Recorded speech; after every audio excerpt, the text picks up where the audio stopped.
This is Wire for 2300 Zulu, September 18th, 2025. Precedence is routine. Information cutoff is 2200. Bottom line up front. Trump states intent to classify Antifa as terrorist organization. Chicago mayor laments impending National Guard deployment. On the home front, in Illinois, statements by local mayor Brandon Johnson have continued to escalate as the National Guard deployment to Chicago draws near. Johnson stated that, quote, jails and incarceration and law enforcement is a sickness that has not led to safe communities, and that he intends to, quote, eradicate this sickness.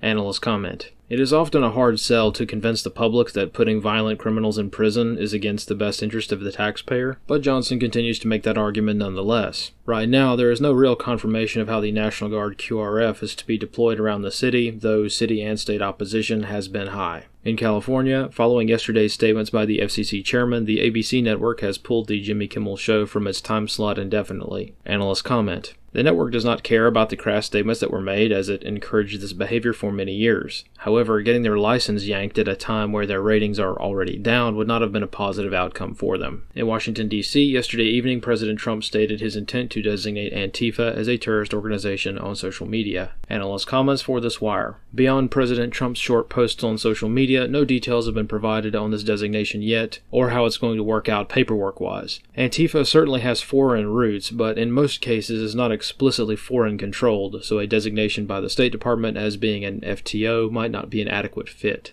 Nevertheless, if the intent is to create a label that ensures more federal charges can be pursued against militants instead of the catch and release that Antifa is used to, there are plenty of options. The White House is probably also looking at RICO options regarding the bail fund practices for Antifa members, which have industrialized the process of rotating through the court system. More directly, Antifa activities are certain to increase due to this designation, whatever it works out to be. Low-level demonstrations are certain to take place in the usual areas, and more kinetic direct action attacks are also quite likely to spring up, though larger efforts may take some time to organize. Either way, Antifa can certainly mobilize faster than government forces can respond in most cases, though the biggest barriers to Antifa operations right now are funding and a lack of a coherent picture at higher levels of organization. For many years, Antifa has had no natural predators in their environment and has been allowed to conduct all manner of activities without any sort of barriers at all. Designating this group as a terrorist organization also isn't really necessary. Almost all Antifa publications directly state that they seek to use violence to further their political goals, which is the textbook definition of terrorism. Where a federal terrorism label, however it works out, can be applied is in cases where local prosecutors won't prosecute terrorist attacks, or more importantly, in the dismantling of the financial networks which have openly been operating under shady LLCs and nonprofit groups, which have acted as shell corporations for Antifa funding sources. This still requires federal agencies and prosecutors to actually prosecute under the current laws that exist, which is still a bridge too far in most jurisdictions. This concludes the wire for 2300 Zulu, September 18th, 2025.